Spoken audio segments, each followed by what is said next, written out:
Buaya yang akan kita cari itu adalah buaya muara. Karena ini airnya itu percampuran antara air tawar dan juga air asin. Nah, buaya muara itu terkenal dia sangat ganas. Wah, ini targetnya ada di depan sana tuh, udah kelihatan. Makanya mesin perahu dimatiin, jadi kita ngedayung supaya senyap, nggak ada suara yang mengganggu.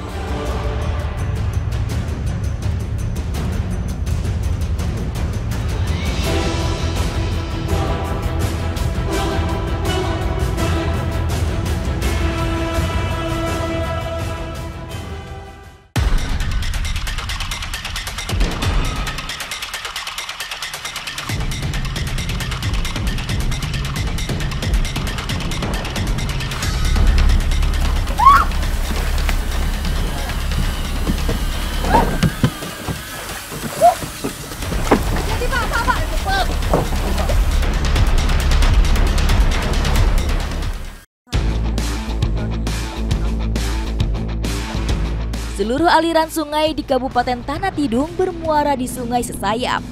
Sungai ini menjadi habitat yang ideal bagi buaya.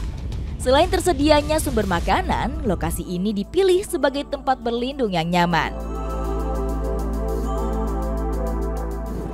Akhir-akhir ini ada warga dari Kabupaten Tanah Tidung yang berselisih dengan buaya dan akhirnya jadi meresahkan warga lainnya. Nah, ini sekarang saya sudah bersama Pak Ridwan dan juga Pak Rahman akan mencari buaya untuk direlokasi. Ikuti jejak saya, jejak petualang.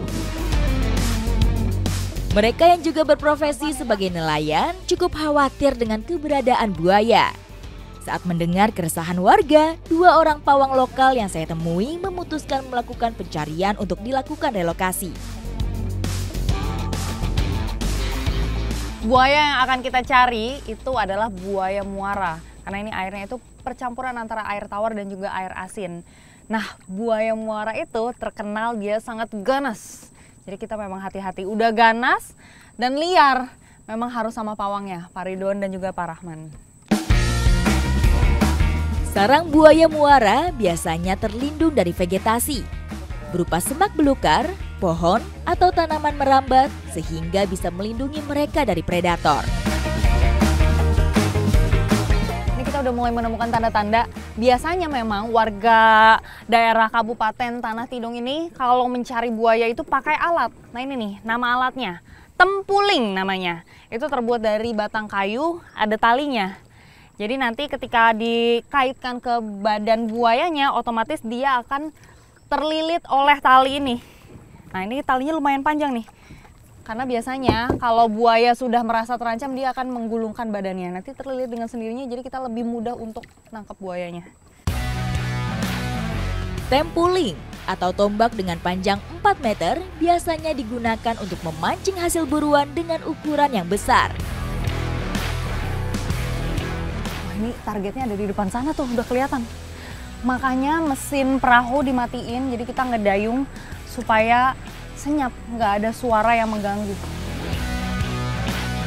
Ketika merasa terancam, mereka biasanya akan menyelam ke dasar perairan. Bahkan, untuk menyelamatkan diri, mereka mampu menahan nafas hingga 2 jam lamanya.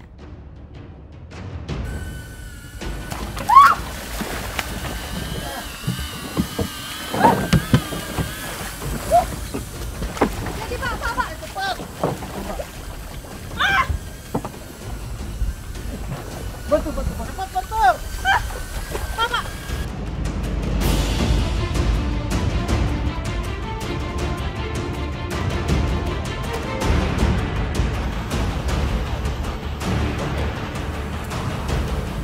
Kalau kita udah nangkep buaya, biasanya yang paling cepat nyerang itu bagian mulutnya, makanya mulutnya yang kita ikat terlebih dahulu. Rahang jadi salah satu senjata utama buaya. Giginya yang tajam dan bergerigi dirancang untuk menusuk dan merobek mangsa. Tak heran, kekuatan gigitannya menduduki posisi terkuat kedua di dunia setelah hiu putih raksasa. Ini kalau dilihat, ukuran buayanya itu panjangnya kurang lebih sekitar 2 meteran.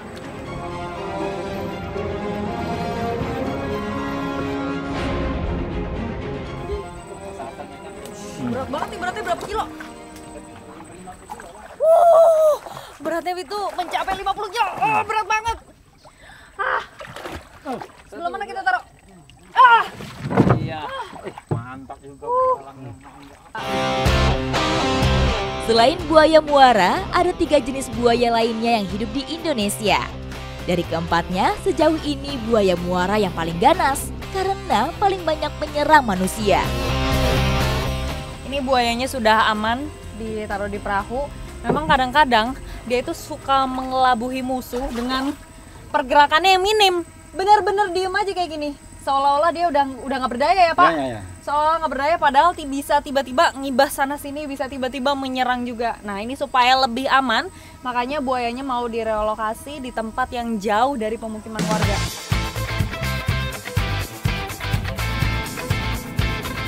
Lokasi relokasi harus memiliki habitat yang sesuai dengan kebutuhan buaya, seperti sumber air yang cukup, sumber makanan yang melimpah, dan area bervegetasi sebagai tempat berlindung dan berjemur. Berjarak kurang lebih 20 km dari tempat penangkapan buaya, kami tiba di lokasi pelepas liaran. Ini udah lokasi yang benar-benar tepat karena pastinya jauh dari pemukiman warga. Jadi kita mau melepaskan buayanya di sini.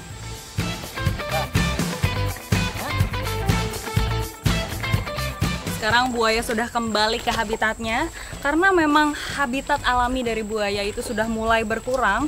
Makanya nggak heran kalau buaya-buaya juga banyak berkeliaran di pemukiman warga. Dan kita sebagai manusia juga harus tetap waspada dan harus bisa juga hidup berdampingan dengan hewan-hewan buas tanpa saling menyakiti. Ikuti jejak saya, Jejak Petualang.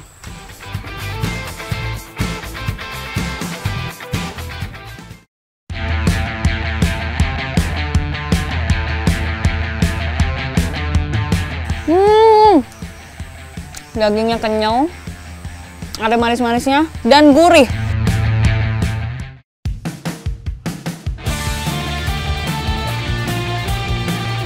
Sungai Sesayap. Sungai terpanjang di Kalimantan Utara ini memiliki peran penting bagi masyarakat Tanah Tidung. Tak hanya jadi jalur transportasi, tapi masyarakat sekitar memanfaatkannya untuk mencari asupan makanan.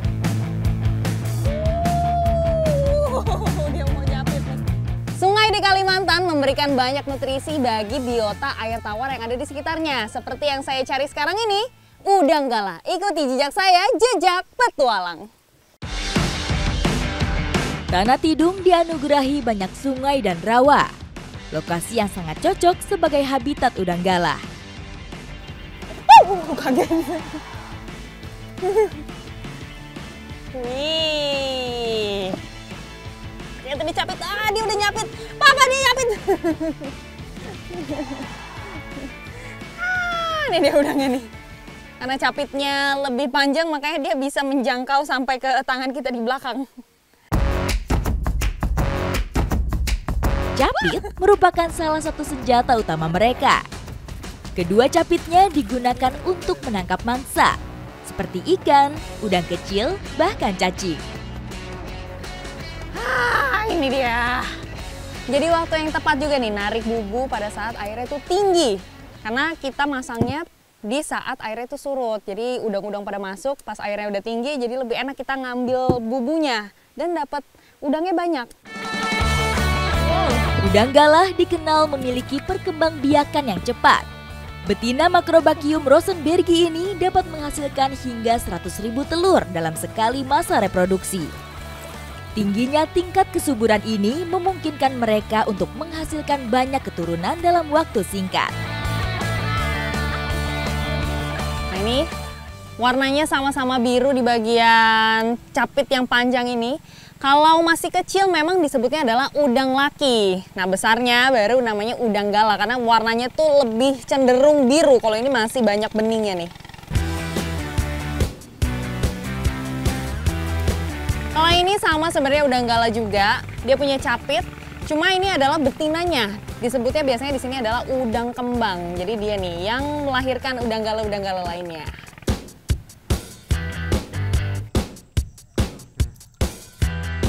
Alat untuk menyimpan udang ini namanya adalah biagan. Bentuknya lumayan panjang, ini kayaknya 50 cm ada, dan ujungnya itu dibikin lancip supaya tidak berat karena ditaruhnya itu di samping perahu seperti ini. Alat penyimpanan ini berbentuk mirip dengan katinting yang saya tumpangi, hanya saja berukuran lebih kecil. Zaman dahulu, nelayan bisa melaut hingga 3 hari lamanya.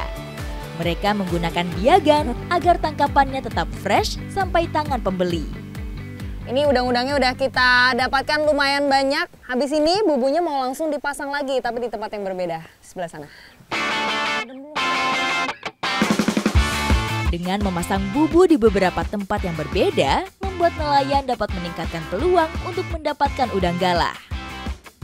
Sebelum kita taruh bubunya, masukin dulu umpannya. Umpan yang digunakan, ini nih kita pakai singkong. Jadi memang udang-udang di sini tuh herbivora. Enggak ya Pak ya? Tapi memang rata-rata di sini pakai umpan singkong itu karena punya aroma yang lebih menyengat. Udang galah memiliki indera penciuman yang tajam dan tertarik pada aroma yang kuat. Warga lokal memilih singkong sebagai umpan. Rasa dan aromanya yang khas berhasil menarik perhatian udang galah dari jarak jauh. Padahal berat, tapi nanti pas udah ditaruh di permukaan air tuh dia nggak sampai ke dalam loh. Ini tuh pakai kayu bentangur namanya. Jadi zaman dulunya memang di daerah KTT ini kayu bentangur itu jumlahnya lebih banyak daripada bambu. Karena umpannya juga pakai singkong, makanya bahan pakai kayu bentangur itu menjadi pilihan yang tepat. Takutnya kalau pakai bambu, si udang itu bisa makannya dari luar. Jadi nggak masuk ke dalam bubu. Gagal sudah perangkapnya. Saya turunin sebelah sini ya Pak. Berat banget. Nah, tuh. Dia nggak bisa sampai ke dalam. Dia di permukaan aja.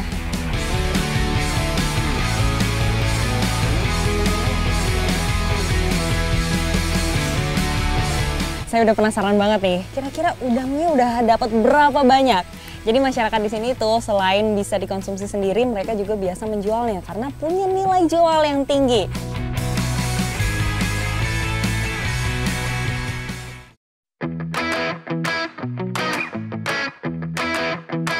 Udang memiliki karakter rasa yang fleksibel, sehingga dapat diolah dengan berbagai cara. Namun, setiap cara yang dipilih akan menghasilkan rasa dan tekstur yang berbeda.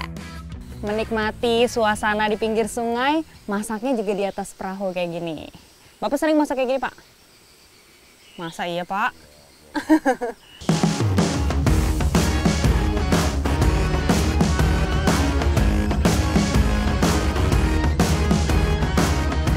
Kurang dari 10 menit, udang galah tangkapan kami sudah siap dinikmati.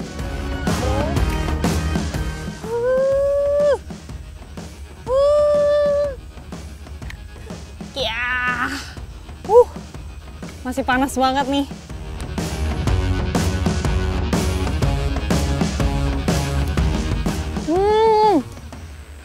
Dagingnya kenyal, ada manis-manisnya, dan gurih. Di Indonesia, si Raja Air Tawar ini sering disajikan dalam acara-acara spesial.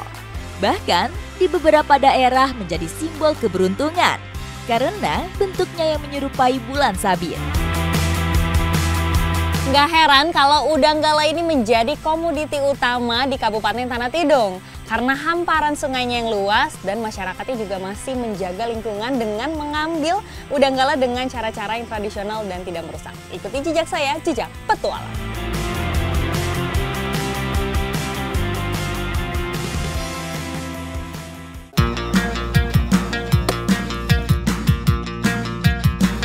Ini batang sagunya mulai kita tarik. Memang berat sekali.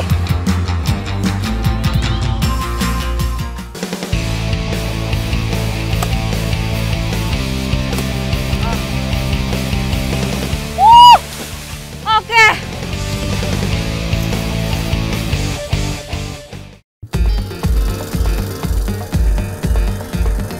Dari pelabuhan Sesayap Hilir, saya bersama warga sekitar menempuh perjalanan sejauh 30 menit.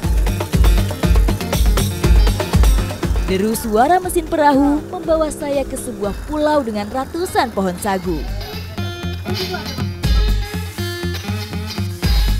Sesampainya di pulau sepanjang 2,6 km ini, kami langsung perjalanan membelah hutan sagu.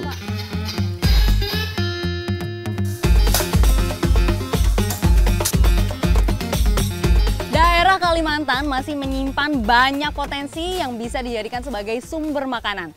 Tepatnya di daerah KTT atau Kabupaten Tanah Tidong, Kalimantan Utara, ada satu pulau yang isinya tuh rata-rata pohon sagu semuanya. Nah, memang ini biasa dimanfaatkan oleh masyarakat setempat. Ikuti jejak saya, jejak petualang. Rumbia, sebutan lain dari pohon sagu, merupakan tanaman sejenis pohon palem. Umumnya tumbuh di daerah dengan kadar air cukup tinggi. Tak heran jika tumbuhan ini sering ditemui di daerah rawa air tawar hingga di pinggir aliran sungai. Bentar lagi mau jatuh. Arahin ke sana ya, Pak. Ini sebenarnya saya juga sambil menjaga jarak aman. Kesini, kesini, kesini. Oke, aman. Memang kalau bagian permukaan luarnya itu udah ditebangin, gampang tinggal didorong aja. Udah langsung turun. Tak butuh waktu lama. Kurang dari 10 menit, kami berhasil merobohkan satu pohon metroksilon sagu. Batang sagu yang bisa ditebang itu minimal usianya adalah 8 tahun. Biasanya kelihatan dari dahan yang sudah mulai mekar. Dan udah ada buahnya juga, itu berarti sagu di dalamnya itu udah banyak. Pohon rumbia umumnya siap panen ketika diameter batangnya mencapai 30 hingga 40 cm. Jika kurang dari itu, umumnya memiliki kualitas yang lebih rendah. Karena sagu belum memiliki cukup waktu untuk matang, sehingga memiliki kandungan pati yang lebih sedikit. Pulau ini disebut Pulau Sepunti. Jadi memang di sini semuanya itu rata-rata adalah pohon sagu. Ini peninggalan nenek moyang. Jadi udah dipastikan warga di sekitar sini itu tidak akan kelaparan. Sejak dulu, pulau tak berpenghuni ini menjadi jawaban ketika masyarakat sekitar kesulitan mencari bahan pangan. Setelah batangnya bersih, kami harus membawanya keluar hutan. Sini ya, Pak. Oke. Sekarang kita lagi membuat jalur yang terbuat dari dahan sagu. Karena permukaannya ini licin, jadi lebih mudah ketika batang sagunya itu nanti ditarik sampai ke ujung sungai di sana.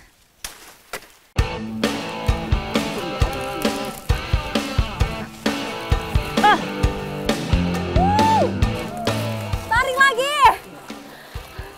Ini batang sagunya mulai kita tarik. Memang berat sekali, tapi lebih enak kalau dikerjakan ramai-ramai gini.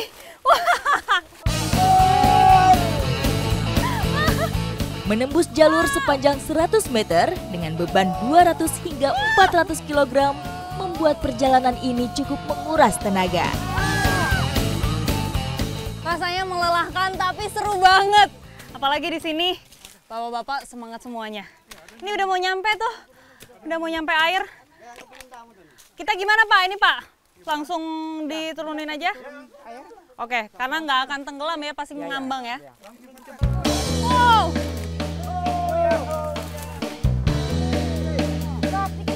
Dalam proses pengolahannya, terlebih dulu sagu diangkut sejauh 30 menit menggunakan perahu. Untuk membawanya, batang sagu ditempel sejajar di salah satu sisi perahu. Bawanya langsung sebatang-batangnya supaya lebih mudah untuk dibawa ke tempat pengolahan nanti. Nah ini kita lagi ngikat ke perahu, jadi nanti pelan-pelan kita jalan ya Pak. Oke, lanjut Pak.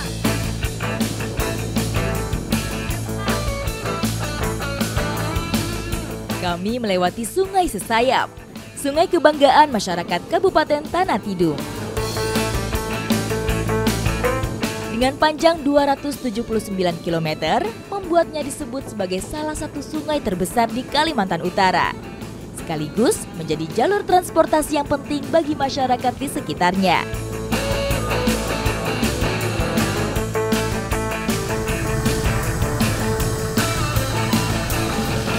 Ini kita udah sampai di tempat pengolahannya, tapi memang batang sagunya itu harus diangkat ke atas. Nah ini ramai-ramai mau sambil diangkat dulu.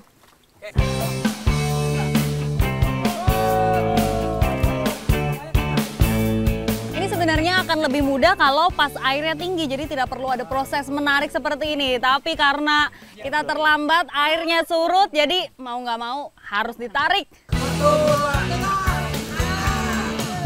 Lagi-lagi, teriakan membuat semangat kami semakin membara. Perjalanan batang sagu masih setengah jalan. Untuk memudahkan menaikannya, kami membuatnya tegak lurus dengan titian kayu. Dengan teknik ini, batang rumbia lebih mudah untuk digelindingkan.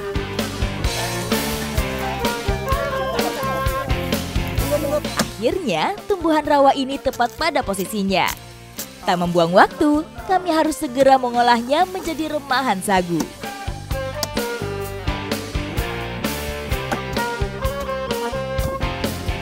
Oke, kita coba ini imak dari batang pohon nibung. Danak sudah menio. Terlihat mudah, padahal lumayan berat. Harus pakai tenaga. Masyarakat Tanah Tidung mengolah sagu dengan dua cara tradisional.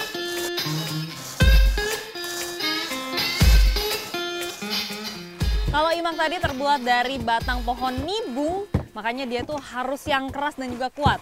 Kalau parutan ini memang agak lebih modern, makanya ini bentuknya seperti parutan yang kecil, cuma bedanya dia terbuat dari papan kayu biasa dan ada paku-pakunya. Selanjutnya, remahan bakal sagu dibawa untuk diambil saripatinya. Jadi kita peras sampai warnanya itu menjadi bening. Dan nanti saripatinya itu ada di bawah nih. Diendapkan kurang lebih 30 menit, baru kita bisa ambil hasilnya. Dalam prosesnya, satu pohon rumbia biasanya dapat menghasilkan 150 hingga 300 kg bahan baku tepung sagu.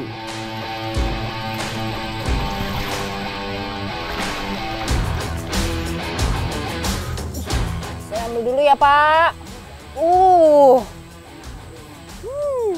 Ini dia nih hasil endapannya. Warnanya putih bersih seperti ini. Tapi kalau masih basah kayak gini itu belum bisa langsung diolah. Makanya biasanya harus melalui tahap penjemuran terlebih dahulu.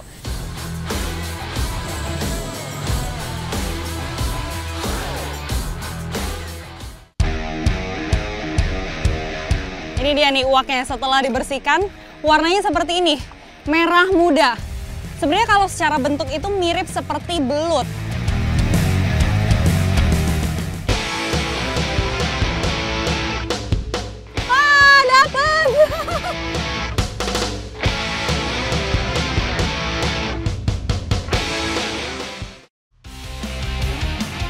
Sungai Sesayap adalah magnet alam bagi masyarakat Tanah Tidung.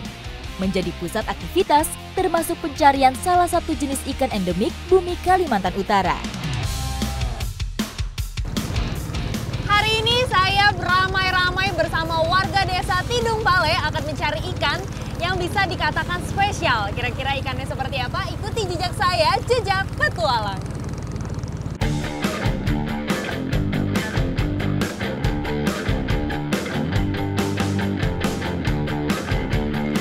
Habitat ikan uak perairan berlumpur berupa kubangan yang ada di pinggiran sungai.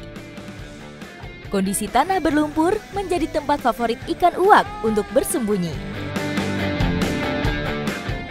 Dapat! Ini dia yang kita cari, uak. Emang kalau pas dipegang itu rasanya geli karena permukaannya licin. Kabur. Saking licinnya jadi dia masih mudah sekali untuk kabur tuh. Jenis ikan air tawar mirip belut ini memiliki bagian kepala yang unik dengan rangkaian susunan gigi yang kecil. Permukaan tubuhnya tidak bersisik sehingga membuatnya sangat licin. Ini dia nih uaknya setelah dibersihkan, warnanya seperti ini, merah muda. Sebenarnya kalau secara bentuk itu mirip seperti belut. Terus giginya itu tajam sekali nih yang ada di depan sini. Ini dipegang seolah-olah lemes, padahal dia tuh masih sangat agresif. Ini kalau tiba-tiba dilepas dia pasti akan bergerak lebih kencang. Identitasnya yang lain adalah posisi mata yang menghadap ke atas. Dalam usaha perburuan pakan, posisi ini memudahkan mereka untuk mendeteksi mangsa dari bawah. Untuk mendapatkan uak itu mengandalkan pasang surut air. Pada saat air surut, lumpurnya kelihatan, kita bisa mencari-cari uak. Tapi kalau pas lagi naik, itu uak sulit sekali dicari. Memang terasa banget berat mencari uak. Uak disebut sebagai predator nokturnal yang aktif mencari makan di malam hari. Mereka menggunakan penglihatannya yang tajam untuk menemukan mangsa kecil seperti udang, kepiting, dan ikan kecil. Nah, uak ini dikatakan ikan yang istimewa karena memang cara mencarinya susah. Jauh juga dari pemukiman dan harga jualnya tuh tinggi sekali. Makanya nggak heran kalau emang mahal, Bu. Nyarinya sampai keringetan gini. Tak heran jika per ekornya berharga puluhan ribu rupiah. Mana uaknya? Udah banyak. Memang kalau dicari ramai-ramai, hasilnya juga bisa dapat banyak seperti ini nih. Ya udah, Bu, Pak, abis ini mau langsung kita masak aja, oke?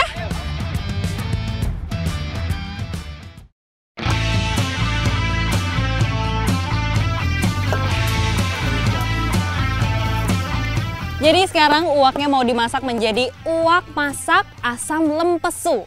Itu merupakan makanan khas masyarakat Tidung. Nah ini sekarang uaknya mau dibuang dulu bagian mulutnya karena itu tuh yang dari tadi gigit-gigit. Tak hanya saya dan beberapa ibu yang sibuk dengan ikan uak. Di belakang saya, warga desa Tideng Pale sedang menyiapkan singkong sebagai pelengkap. Asam yang digunakan pakai buah hutan, yaitu buah lempesu. Nah ini buahnya kita kupas dulu bagian luarnya, baru nanti diiris-iris. Terus dicampurin ke masakannya. Buah ini dikenal juga dengan nama langsat hutan. Memiliki rasa masam yang khas. Lempesu mudah didapat karena berbuah lebat sepanjang tahun.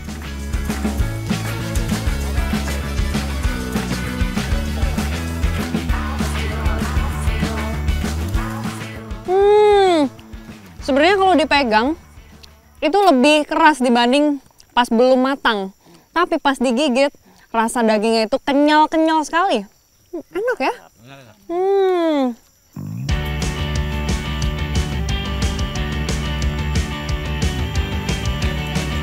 Tanah Borneo, khususnya Tanah Tidung ini seakan tidak pernah kehabisan bahan makanan. Saya merasa beruntung sekali nih bisa nyobain ikan uak yang hanya bisa ditemukan di pulau ini salah satunya. Ikuti jejak saya, jejak petualang.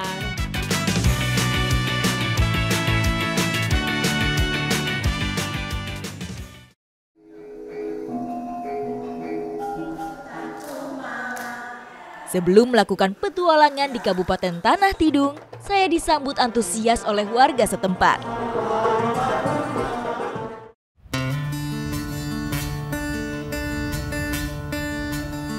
Perjalanan saya kali ini terasa sangat spesial. Saya dan tim jejak petualang mendapatkan sambutan ramah dari masyarakat setempat.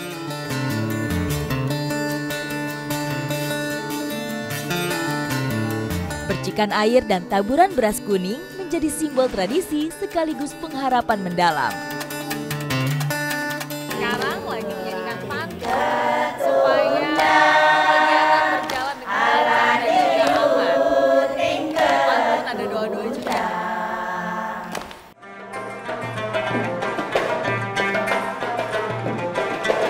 Penyambutan ditutup dengan tari Jepen. Tarian dengan makna mendalam bagi masyarakat Tidung ini melambangkan rasa syukur, kegembiraan, dan semangat juang.